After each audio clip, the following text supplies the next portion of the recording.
ಏನಾಯ್ತು ಪಾಕಿಸ್ತಾನ ಭಾರತ ದಾಳಿಯ ನಂತರ? ಸಾಮ್ರಾಟ್ ಟಿವಿಗೆ ಸ್ವಾಗತ. ನಾನು ರೋಹನ್ ಹಿರೇಮಠ್. ಭಾರತ ಕೊಟ್ಟ ಒಂದೇ ಏಟಿಗೆ ಪಾಕಿಸ್ತಾನ ತತ್ತರಿಸಿ ಹೋಗಿದೆ. ಆಪರೇಷನ್ ಸಿಂಧೂರ ಪಾಕಿಸ್ತಾನದ ಹಣೆಬರಹವನ್ನೇ ಬದಲಾಯಿಸಿದೆ. ನಾಯಿ ಬಾಲ ಯಾವತ್ತಿದ್ರೂ ಕೂಡ ಡೊಂಕು ಅನ್ನೋ ಹಾಗೆ ಪಾಕಿಸ್ತಾನ ಇಂತಹ ಪರಿಸ್ಥಿತಿ ಬಂದರೂ ನೆಟ್ಟಗೆ ಬುದ್ಧಿ ಕಲಿಯೋ ಹಾಗೆ ಕಾಣ್ತಾ ಇಲ್ಲ. ತಿನ್ನೋದಕ್ಕೆ ಗತಿ ಇಲ್ಲದೆ ಜಗತ್ತಿನ ಎಲ್ಲ ದೇಶಗಳ ಎದುರು ಭಿಕ್ಷಾ ಪಾತ್ರ ಹಿಡಿದುಕೊಂಡು ಓಡಾಡ್ತಾ ಇರೋ ಪಾಕಿಸ್ತಾನ ಭಯೋತ್ಪಾದನೆಯನ್ನು ಮಾತ್ರ ನಿಲ್ಲಿಸ್ತಾ ಇಲ್ಲ. ಇದರ ಪರಿಣಾಮವೇ ಪಹಲ್ಗಾಮ್ನ ಘಟನೆ. ಇದಕ್ಕೆ ಪ್ರತೀಕಾರವಾಗಿ ಭಾರತ ಈಗ ವೈಮಾನಿಕ ದಾಳಿ ನಡೆಸಿ ಉಗ್ರರ ಹುಟ್ಟಡಗಿಸೋದಕ್ಕೆ ತಯಾರಿಯಾಗಿದೆ. 9 ಪಾಕ್ ಉಗ್ರ ನೆಲೆಗಳನ್ನು ಧ್ವಂಸ ಮಾಡಿರುವ ಭಾರತೀಯ ಸೇನಾ ಪಾಕಿಸ್ತಾನದ ಉಗ್ರರಿಗೆ ಸರಿಯಾದ ಶಾಕ್ ಟ್ರೀಟ್ಮೆಂಟ್ ಅನ್ನೇ ಕೊಟ್ಟಿದೆ. ಇಷ್ಟಕ್ಕೆ ಪಾಕಿಸ್ತಾನ ನಡುಗಿ ಹೋಗಿದೆ. ಭಾರತ ಇನ್ನೂ ಪಾಕಿಸ್ತಾನ ದೇಶದ ಮೇಲೆ ಯುದ್ಧ ಸಾರಿಲ್ಲ. ಅಲ್ಲಿನ ಸೈನಿಕರ ಜೊತೆ ಸಮರಕ್ಕೂ ನಿಂತಿಲ್ಲ. ಕೇವಲ ಒಂದೇ ಒಂದು ಉಗ್ರ ತಾಣವನ್ನು ಧ್ವಂಸ ಮಾಡಿದ್ದಕ್ಕೆ ಪಾಕಿಸ್ತಾನ ತತ್ತರಿಸಿ ಹೋಗಿದೆ. ಇದೀಗ ಪಾಕಿಸ್ತಾನ ಸರ್ಕಾರದ ದೇಶದಲ್ಲಿ ತುರ್ತು ಪರಿಸ್ಥಿತಿ ಹೇರಿದೆ.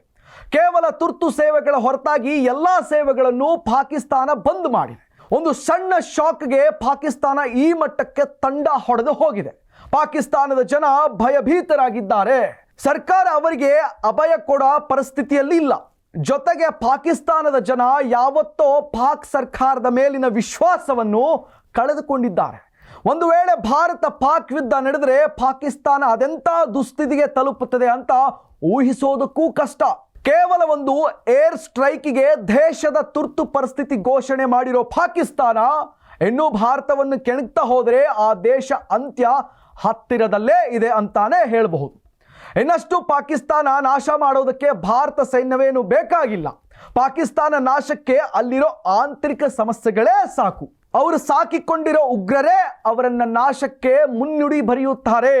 ಪಾಕಿಸ್ತಾನ ಒಂದು ದೃಢ ಸರ್ಕಾರವನ್ನು ಕಾಣದೆ ದಶಕಗಳೇ ಕಳೆದು ಹೋಗಿದೆ.